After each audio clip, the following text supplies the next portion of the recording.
Jesus said that the kingdom is like a man who goes off on a far journey and he finds something so valuable and precious that he buries it, goes back home, sells all his stuff, quits his job, leaves his family and friends, leaves his church, leaves everything behind to go buy the property just so he can be with his precious thing. And whatever else he was talking about, that is pretty much my entire ministry strategy wrapped up in one story.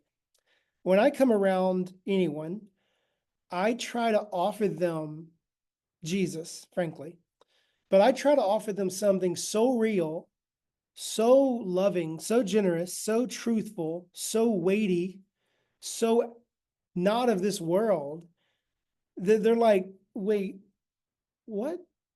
What just happened to me? What? What's going on? I don't know what's going on with that guy, but I got to be around that more.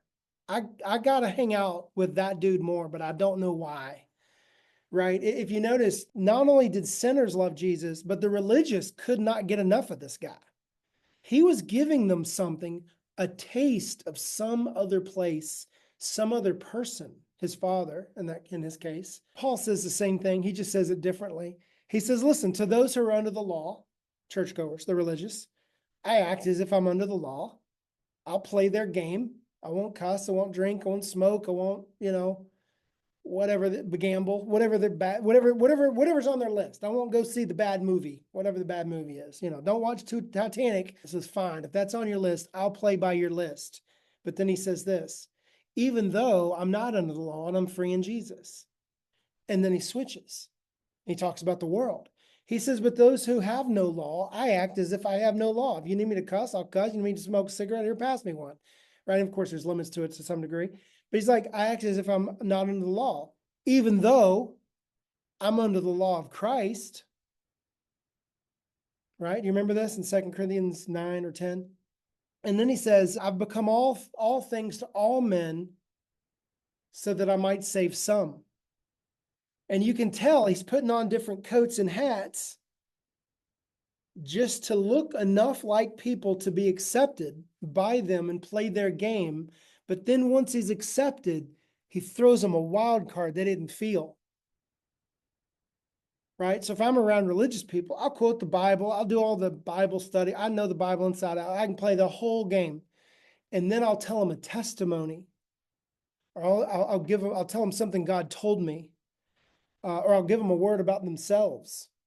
Or you see what I'm saying? I'll throw a card in that doesn't really work with their game, but it's so generous, it's so beautiful, it's so moving, it touches the Jesus in them, that the Jesus in them, kind of like the John the Baptist when he leaps up when he's in his mama's womb, right? Because Jesus just came in the room. So when Jesus comes into the room, something in them, the Jesus in them pops up. It's like, wait, what? What's going on with this dude? He doesn't sound like a Baptist, but he's playing the Baptist game. What? What is this? But when you're with the world, it's the same thing. You come into their world, you be like them, you act like them, you talk like them, but then you show them love. Again, you give them the truth, but maybe you don't mention the Bible verse exactly. Do you see what I'm saying? You give to them in some way that's like, why are you giving? I don't understand why you're giving me things. No one gives anybody anything. What are you doing? Right? You look them in the eye and you speak directly to their heart about something that's true about them and encouraging. And they're just like, nobody talks like this. What are you doing right now? And maybe you get to follow up on it, build a relationship. Maybe you don't. Maybe you don't get to follow up on it. Maybe it's just this one moment. I'll do this to a waitress from time to time. If there's something about her that I just have to speak to, and I'll just speak to it, and she's just flabbergasted. Like nobody sees me. Like what? I don't understand what's happening right now. She's like looking at my wife, looking at my daughter, like what's happening right now? And I'm just speaking and speaking directly to her heart and going past all the filters and all the walls.